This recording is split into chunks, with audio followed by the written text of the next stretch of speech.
I'm Sonya Morton Firth and you're tuned in to the Sonya Morton Firth Show. Today my guest is Caroline Bramwell, author, speaker, PR and marketing consultant, an Ironman competitor and triathlon coach. Caroline lost her large intestine and colon following a life-changing operation to stop the disease colitis. It basically is your autoimmune system has, instead of fighting off viruses, it's turning the guns in on itself. Turning her life around, she embarked on a tough mission to complete an Ironman, showing that anything is possible. Where do you think this determination came from? I think I've come to realise I'm goal-driven. I think I need a goal. If I don't, I just sort of meander along and it'll all work out, but I need goals. Caroline, thank you so much for being a guest in my home today. I can't tell you how excited I am to have this interview. How are you doing? I'm really good, really good. So good to get out. It is. Come and meet you in person. Yeah, lovely.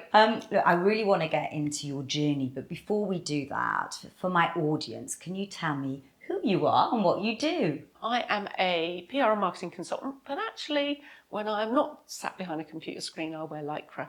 So my day job has always been PR and marketing, but I became a triathlete and became a sponsored triathlete. So, you know, it's quite a transformation from one extreme to the other, really. It is. Well, let's get into that journey now, because you have got an amazing story. I've got to say, I've just finished reading your book, which I've got to recommend to anybody, but had me in tears, and I absolutely couldn't put it down. Yeah. The first part of the book describes your journey up until that life-changing moment. Can you take me through that? If I take you right back, I was diagnosed with ulcerative colitis, which is... I was going to say, can you tell me what I mean? Yeah. I now know what it is. I had to spend a while trying to learn how to pronounce it. Yes. Yes. Yeah. Ulcerative colitis, and this is why I wanted to write the story, so people understood what this is. Ulcerative colitis, or UC, is like Crohn's disease. People have heard of Crohn's, but it's your own body's autoimmune disorder. Your body attacks you. So it's basically is your autoimmune system has, instead of fighting off viruses, it's turning the guns in on itself. So what was it like living with this disease? I mean, it sounds horrendous. Your body's eating you from inside. What practically does that mean? Well, the grimmest parts of it is that it's when it attacks you, your large intestine becomes ulcerated. And that's where it is like an open wound on the inside, which wasn't healing. And that caused you to bleed. And so, you know, you become then fatigued. So you become fatigued from this constant bleeding, this ulceration inside. And because of that, you lose weight, you're tired all the time, and you have to try and suppress it. You have to control it in some way. Now, I was diagnosed when I was pregnant, which definitely did not help. And when I first found I was bleeding, I thought I was losing the baby. You know, the biggest fear of a mum, because I'd had a miscarriage before. And I thought, oh my God, I'm losing the baby. So you didn't, up until that time, did you have any other symptoms, or was it usually you were bleeding when you were pregnant? Of course you would think you were. It only started whilst I was pregnant. This was my second pregnancy. So, you know, it wasn't like my first pregnancy. So this one, I was getting bleeding, and I went to the doctors and they said, it's not the baby. It's coming from the back end of you. So it's not that. And so that's when we had to consider what could it be. And the GPs were saying could be IBS. But actually, because of my description of what was happening, they thought it was more likely disease-based. And so the only way to know for sure is to have a look with a colonoscopy. I was about to say, but if you're pregnant, it's dangerous for the baby, right? Yeah, absolutely. But she was born by cesarean because of being breech and everything else. So she was born, and within 2 weeks of her being born, I lost 2 stone in weight. Because what was happening, the moment the baby has come out of my body, the disease was full on, you know, getting me. Because I was no longer fighting it to try and look after the baby. So, yeah, within 2 weeks, yes, you expect to lose a little bit of weight after you've had a baby, but not 2 stone in 2 weeks. So I was becoming really thin. I couldn't feed her. My body wouldn't produce milk. So she ended up being bottle fed at 2 weeks old. And that's when they decided they had to put me onto the steroids to control the disease. So I couldn't really get it under control until after she was born. And at that point, did they give you any sort of hope that, look, you can live with this disease, you can get through it? I don't know what the implications were. Were you given any sign of hope? I think there's always hope, because they say we manage it. It's managed with medication, and that's what we were doing. How did you manage it? Or did it manage you? Yeah, it's very much in control, this condition. What I was doing was I was still thinking I can manage this. Yes, I was taking tablets, but I knew if I ate certain foods like bread, wheat, I would bloat, and then I would have what we call a flare-up, which is when the disease would cause me to need the toilet instantly. And that is the worst part of this disease. As it gets worse, you lose control, bowel control. So, I mean, look, leading the toilet instantly doesn't sound like much fun at all. Were there any incidents that you can recall that sort of put it into perspective? Oh, God, yeah. To me, I was having to live my life looking at every tree, bush, brick wall, because it could go like that. That's how fast it would happen. Even in my own home, I couldn't get to the bathroom quick enough in my own home. That's how instantaneous it is. The disease just racks you. And when you go to the bathroom, you're in there for ages in pain, because you're bleeding and everything with it. You're bleeding as well. So you bleed. It's like your body's turning itself inside out. That's my best way of describing it. So I'm sort of trying not to picture, but Don't picture it. Like a really bad case of diarrhea almost. Imagine food poisoning, the worst food poisoning you can have, and that's 10 times that every single day. And bleeding on top. With the bleeding with it as well, and which is why you become fatigued, because you're losing not only fluids, but it's just they have to control it with meds. And what would happen when you have an attack like that, if it was going on for a week or two, they would up the tablets to get it under control. And that was the way they do it. You'd keep suppressing it with the steroids. And the moment it was under control, they go, right, it's in remission. So we try and reduce the steroid usage. And it would get to a point where it would suddenly flare again. You think, oh, went too low. I described it as yo-yoing with medication. And of course, you got the side effects of the steroids as well. So Caroline, what was your life like? Because you just had a baby as well. And, you're going through all that, the time that you're with your newborn, and you had a little one as well. Yes. I mean, how did that affect your life? For me, when Natasha was tiny, as I say, I couldn't feed her. She was in a crib by the bed, so I was there whenever she woke. But my husband was having to bottle feed her so I could rest.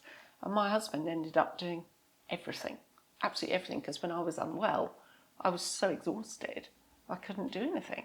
And I describe it very much as becoming an invisible mum, because I lived with this for then 4 years. From the moment she was born, she was nearly 4 before I made some momentous decisions.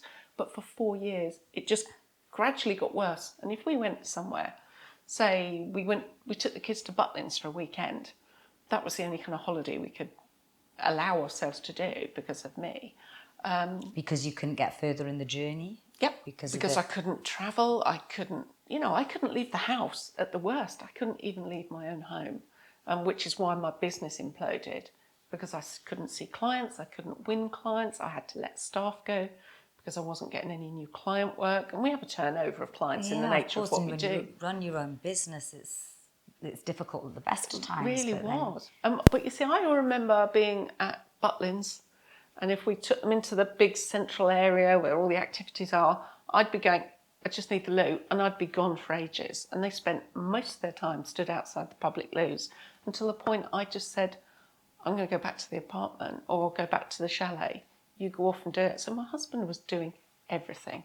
How did it affect your relationship with your family? I don't think it affected. It made him the mum, the dad, the everything, because I physically couldn't. He had to do the shopping. He had to do the housework. He had to run around after the kids because I couldn't. I mean, if I went to Tesco, for example, the steroids, one of the side effects of steroids is they screw your head up.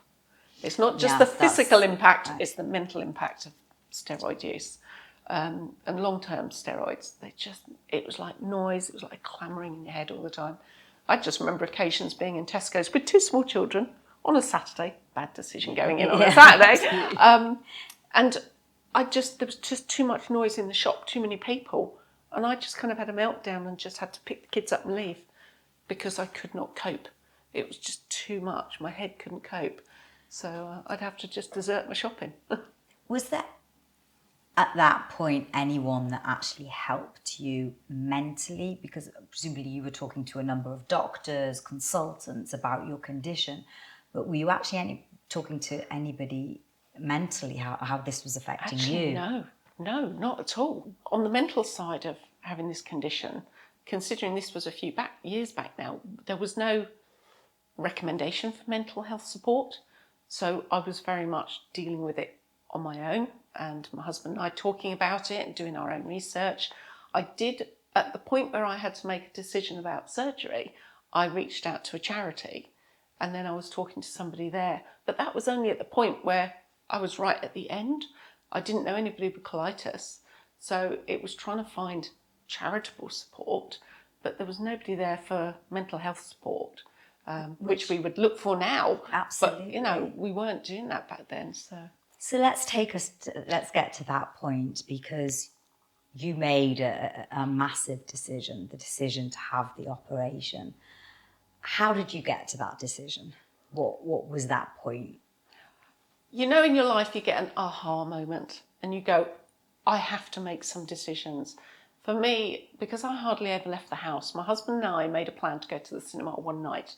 I hadn't eaten, I'd had a quiet, stress-free day so that I didn't have any flare-ups. And we went to the cinema in the evening and everything went fine, except for when we were walking back to the car and I had an attack. This flare-up hit me as we were heading back to the car late at night. All I could do was dash into the bushes because there was nowhere else to go. I think for my husband, it was the first time he'd actually seen the impact on me when I was out. Now, bear in mind, I'd been doing this for a number of years, 3.5 years. And you couldn't have waited till you got home, even though I couldn't have waited till I got to the car. That's how instant this disease would hit you when you have an attack. You have to dive somewhere. And my husband was like walking up and down the street on watch while I'm hiding in the bushes, just because I was racked, absolutely racked. And as I came out from there, we said, we've got to make some decisions.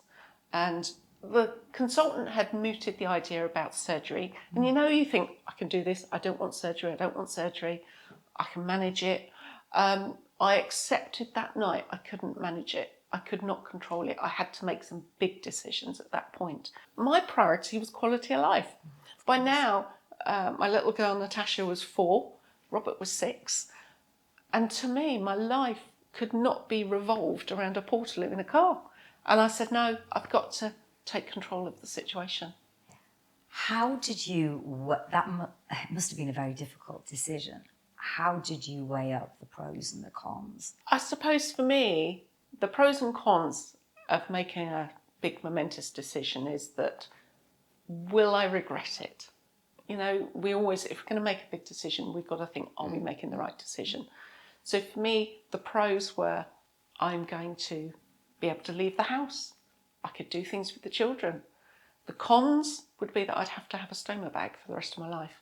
So the surgery was to have my large intestine removed completely, and the end of your the end of your small intestine is brought out through the wall of your stomach, and you have a stoma bag that just collects. Without getting too graphic, but actually I think it is necessary. So basically you don't go to the toilet in the normal way that that you used to go to the toilet. I tell people I've got a third armpit because I got sewn up. So for me, I have no back end in effect, because what they do, they remove all of that and sew you up. If that's what you choose to do. I made the decision to make mine permanent right from day one, because it was quality of life was my top priority. My family, my kids were my priority. And if that meant do this once, get it done, get rid of the disease, let's get back to living. Just out of interest, why did you decide to make it irreversible? Because I knew from the research and talking to the consultants, you can have it reversed and you can have an internal pouch created, which basically would mean more surgeries. And even then, there was no guarantee that it would work. The colitis might still be in that last section because they rejoin you up. And I didn't want to have more surgeries. To me, it's like I could have 3 surgeries, still not be able to get back to work, still not have quality of life with my kids. Why would I put myself through all of that with no guarantee? For me, have the stoma, make it permanent, get it done, get back to life and find your, the things you want to do again. So it was hard. Mentally it was hard to make that decision to make it permanent and irreversible. And is it a decision that you've have ever looked back on? I have never regretted it, ever, because I hear so many people who've had pouches, internal pouches or reversals, and not everybody's is successful. Some are, some aren't. Who knows what would have happened for me? So I've never regretted for one moment that I made mine permanent, because a year after that, I was determined to get fit again. And I thought, I'm fixed, I'm off, I've got to be me again. Because I'd bloated out with all the steroids, I was overweight, I was big, I would cry looking in the mirror, and I wanted to get back to being me again. So this was after the operation. So take us back to that moment. So you went through, you had the operation, you made that decision to have the operation. What happened after that? How did you just suddenly recover? What was the recovery process like? When I had the surgery, it's the most bizarre thing, because when you're ill, you recover over time and you've got time mentally to get used to suddenly being okay again. With something like this, I went into hospital very sick. 3.5 hours later after surgery, I'm fixed. I don't have the disease anymore because they physically just cut that section out. I woke up from surgery and they went, you don't need all these medications anymore, you're sorted. It's the most bizarre thing ever. It's one thing going into an anaesthetic where you lose time when you go into anaesthetic. Yes, yeah. But to go under the anaesthetic sick and wake up again going, you're fixed. It's like, oh, that's a bit of a mind bender. But to me, I was smiling ear to ear. Yeah, I got a bag, but I'm fixed. I haven't got the disease. You'd reached that point and it was the only way forward. I elected to have this done. I knew it was the right decision for me. And I feel for people who find they have it done through emergency and it's very difficult to come to terms with. And I talk to so many people who do struggle with it. But what I do is say to them, but look what it's giving you. Don't look back at what you had before. Look at what you can do now. So for me, having this bag meant I could leave the house. It meant I could be with the kids. But you didn't just leave the house. You went on and did amazing things, physical feats. What I want to know was how did you get from that point of, wow, I'm fixed, I can leave the house now, to wanting to train for a triathlon? Oh, yeah, my journey to a triathlon has been slightly, go with the flow sort of thing, I would say. I started because I had my surgery in March, and later that year I decided, because I was overweight and bloated, I wanted to get fit. I've had the surgery, I'd recovered from the surgery, because mine was keyhole, single site keyhole, so I've got no scars on my body at all. I've literally got my stoma. It was the first ileostomy performed through single site keyhole surgery. And just to explain what exactly a stoma is, because I did a little bit of a research on it, can you describe? I know your children beautifully describe it in the book, and then I looked it up. Yes. Describe what a stoma is. The stoma is actually where the end of your small intestine comes out through the wall of your stomach. So a little bit that protrudes on the end, that little bit of your intestine is now called your stoma. It's actually the surgery. It's the bit that comes out. Do you know, because the kids accepted it so easily. They were only tiny, 4 and 6. They were so tiny at 4 and 6, and accepting it. They thought it was quite hilarious. They thought it was, oh, Mum, look at that. What small children are like. And so I thought, well, if they're so accepting, what am I worried about? And so I accepted it just as comfortably as they did. So they named it Strawberry when they were tiny. Even now that they are grown teenagers, it's still referred to as Strawberry. It's just got a name. So yeah, the kids made it very easy for me to accept. And I'd shown them books and colouring books and what all the surgery was when they were tiny to understand what was happening to mum. And they just accepted it for what it was. And it's been brilliant. So the stoma is just the little bit that sticks out. And I remember my daughter actually said, "Mum, when I'm older, will I get one?" Oh. And I said, "I hope not." No. But don't worry if you do, but don't, yeah. So going back to that moment, sorry, because I did interrupt you, on you were bloated with all the steroids. Yeah. That's still a difference between being bloated and then getting to that point of thinking, right, I'm going to do a triathlon. Was there a point that you'd reached where you thought, this is it? Well, I knew, because I'd been so overweight, once I got fit, I wanted to get back to the old me. I wanted to lose the weight. And I will confess, I'm a couch potato. I've always been a couch potato. I hated running. I hated it at school big time. And so there was no way. I'm not the sort of person who would go out and do a run every day. That was just not me. So I actually decided to book myself onto a charitable event, which was a cycle event, and signed up. I then went and checked with my doctor and went, "Oh, am I okay to do this big cycle event?" So what was the big cycle event? Yeah, well, I didn't even tell my doctor to start. When I explained it to her, I signed up to cycle London to Paris. That's not just any old cycle event. No. That's quite a big event. And it was a 24-hour event. 24 hours. Within 24 hours. So you had to cycle. Now I don't know how many miles that is, but it's got to be that's got to be a fair pace. Excluding the ferry, it's 270 miles in 24 hours. So before your disease, were you a cyclist? Were you like a groundbreaking cyclist? I think we can safely say no. I think the last time I rode a bike was probably about 15 years before, and that was it, when I was out in Africa. Where do you think this determination came from? I think I've come to realise I'm goal-driven. I think I need a goal. I need a goal. If I don't, I just sort of meander along and it'll work out, but I need goals. Do you think that goal and that gave you a purpose? Do you think that helped you in the recovery process? Definitely. I needed that. I don't think I would have ever gone out and got fit if I hadn't had that goal there that I had to train towards. I had something to build towards. So for me, I rode to Paris just a year and a couple of months after my surgery. So I had the surgery in the March one year and I rode to Paris the following July, having only started the training in the November. So I had to work. I hired a PT. I had to get somebody to train me and I hated every second of it to start with. But once I'd done that first ride, I was just hooked, absolutely hooked. But I slipped into couch potato mode again. But it can't have been easy, even for anybody, any one of us, to do that sort of cycle ride. And I know you went on and did more cycle rides. I know there was a London to, I'm from Newcastle, so I remember that part in the book. Newcastle and to London. Absolutely, Newcastle to London. And it did sound quite horrendous. But you're also dealing with with something physical going on as well. Yes. How did that affect you? Because that can't have been easy. I learnt very quickly what I had to do. And actually the whole experience on that 24-hour ride, I had to deal with my bag while I was riding.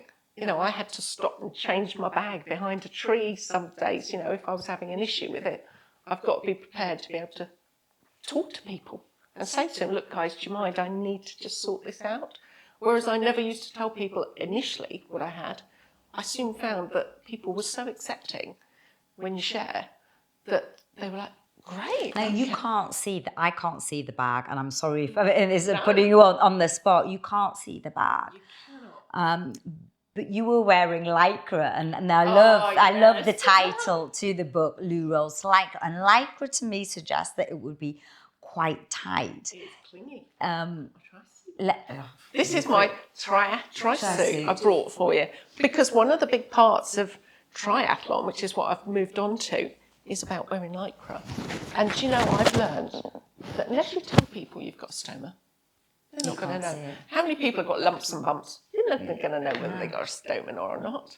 So for me, a lot of it was accepting this is part of me And if somebody thinks I've got something under my lycra, so what? I've got a story to tell them, you know. So for me, I wasn't worried about the aesthetic aspect. And I know it is an issue for some people. And I think that's probably the biggest worry people have when they have the surgery. It probably, if I'm honest, that was me looking in the mirror when I was holding this bag before surgery, going, oh my God, I'm going to have that stuck on me forever. But actually, when I realised what it gave me, I didn't give a toss. What has it given you now? I've got complete freedom. I've got a whole new energy. And actually, I would think when you've come to something so bad in your life and you think this is life-saving surgery, you look at your life and go, what am I going to do with the rest of my life? When you realise how much time has passed and you need to make something, do something with your life. And to me, that's what it did for me. It made me look at my life and go, you're only here once. Let's live every day. Because I'd lost so much time with my kids. For 4 years, I could do nothing with my children. And that's actually what got me into the triathlon. My kids swim like fish because they had lessons. We lived by the coast. And I'd lost all that time when they were tiny. And so I decided that they were my motivator to learn to swim. And I only learnt to swim 7 years ago. And you were scared of water, right? I was terrified of water from an experience when I was a kid. What was the experience when you were a kid? I just remember somebody dunking me and the panic of I'm drowning sort of thing from being very small. And so I'd always been scared of water. I could get in water, but I didn't like my face getting wet. I couldn't put my face underwater. I'd panic attack if I got wet on my face. So to me, that was my biggest fear. You didn't just go into water, sorry, like anything. You didn't just go for a 5K run. You decided to do an Ironman. Now let's talk about Ironman. Firstly, what is an Ironman? I know what one is, but for the audience, what is an Ironman? It's Ironman, not just any old race. No, Ironman is probably the toughest triathlon that there is.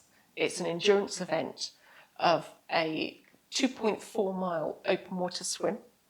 Then you've got 112 miles cycle, and then you have a marathon. And with Ironman, you have 17 hours to do it in. So you end on a marathon. You finish with a marathon after you've done all this other stuff. So that was the big goal. But see, I didn't put that as my goal. I didn't go, do you know what? I think I'll do Ironman. I actually just learnt to swim with my kids. And having learnt to swim, I thought, well, I know I can cycle because I've done these bike rides. I now know I can swim. And my theory, the girl who couldn't run, was like, oh, anybody could do a run. Anybody can run. So I thought, well, maybe I'll have a go at a triathlon. And I was just planning to do something local.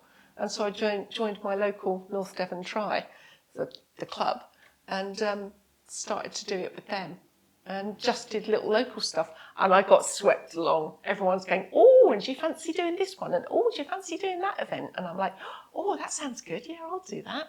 And I got swept along. And before I knew it, I was going from what we describe as a sprint distance to an Olympic distance. And then you double it again to a half iron. And then double that again to the full Ironman. So I end up, I was just easily led by all my friends, but my support, my team. But they knew I had a stoma then because I was honest with them. So against the odds, what do you think kept you going? Was there something in the back of your mind that kept you going? What's kept me going? Once I started doing triathlons and talking about it with a stoma, and I'm really public about the surgery I have because I want people to stop worrying about talking about it. It's a subject that people think is very taboo, and I think that puts an awful lot of stigma on the people who are having surgery. So I thought, I'm going to be very public about it and say, don't let it stop your life. So as I started to talk about what I was doing, my following grew. I was finding that people who were following me were people who'd had surgery, and they were like, oh, that's great, I could do this. So I knew I was helping others by sharing that. And the more I did, the more races I did, I then had people in the triathlon community going, I've heard about it. And suddenly my triathlon followers grew. So suddenly my audience were not just people with stomas, but people who haven't got stomas. And I remember one girl said to me, I knew somebody who'd been really poorly with Crohn's and I hadn't really appreciated what they lived through. So I knew I'd educated people by sharing my story. What makes you most proud of where you've got to? I think the proudest thing for me is seeing other people achieve things. It's not what I've done, because I am self-motivated. I love that my kids say, I'm fit mum. And I think, God, I was fat mum, now I'm fit mum. So my kids have been my motivators. But what I'm proud of is seeing how others are doing more things and how visibility of the subject is being more openly discussed. And that's a massive thing. I was approached to be sponsored. I became a sponsored triathlete. So I had a manufacturer in the Stoma world, first of all, became one of my sponsors. And then after that, the charity, the Ileostomy and Internal Pouch Association, wanted to sponsor me. And a publisher wanted my book. They wanted my story because they'd seen what I was about. You know, it's such an inspiring story, Caroline. What would you say to anybody that is sitting there thinking they've got maybe this big life decision to make about their physical health? Is there any words of advice you would give them?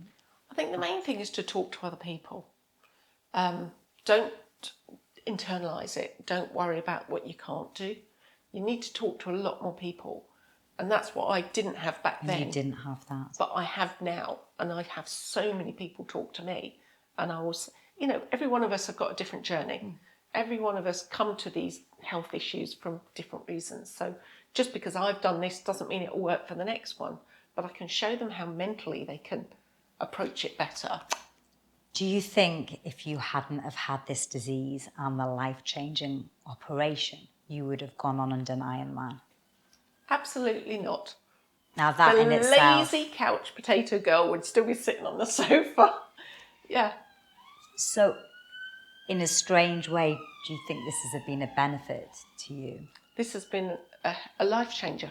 We do have life-changing moments, and it's what we do with it. Post-traumatic growth. Yeah. To me, I love it. this is what comes from it.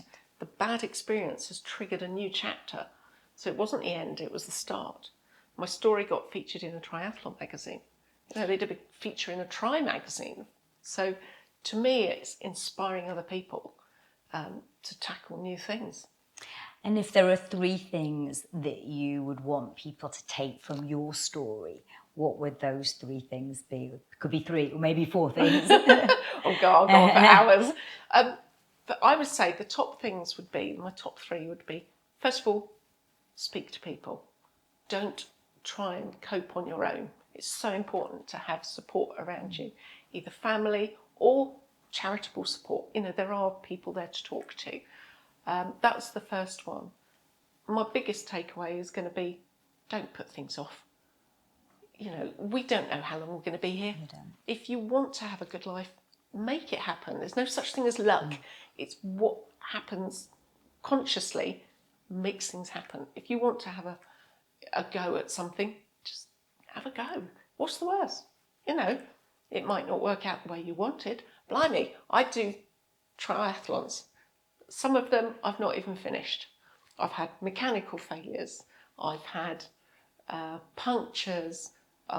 In Ironman, I've just not made the cut. The time, I've not beaten the clock. But that doesn't mean you stop trying. So my third tip was just give things a go, no matter what they are in your life, not just sporting. Why put things off? Why hold yourself back? Do you let anything hold you back, Caroline? What's next? Because I know you've just actually become qualified as a triathlon coach. I have. That was, what a transformation from being couch potato to becoming a tri coach. I've qualified as a tri coach. I want to help other people who are scared of sport or triathlon, specifically, obviously, triathlon. I was terrified of swimming. I couldn't run. I mean, I can change a tyre on my bike, but I couldn't do all the mechanical stuff. And yet here I am competing in races. I'm here to help people who are also thinking, I really fancy it, but I'm scared too. I don't know anyone. Or maybe it was a drunken bet. They've signed up for something and don't know where to start. those are the people I want to help with my tri-coaching stuff. But I get approached I've had the approaches from the police force to do talks, inspire the police officers, motivational stuff. And all of that is what motivates me. Motivating others is my motivation. Caroline, really honestly, truly inspiring story. Look, I know we could talk. I could talk to you all afternoon. I've just come to my final question though, and that is, if you were to write a message in a bottle for future generations to find, what would that message be? I think my message in a bottle would be, tomorrow is not guaranteed. So make sure you pack in everything you want to do as soon as you have the idea, the dream, the passion. Just go for it. Caroline, thank you so much for being a guest on my show. Thank you. It's been a real honour having you here. Brilliant. Thank you so much. Thoroughly enjoyed it. Hope you enjoyed the show. Remember, there's a new interview out every Monday, so hit subscribe and like, and you'll get it straight into your inbox.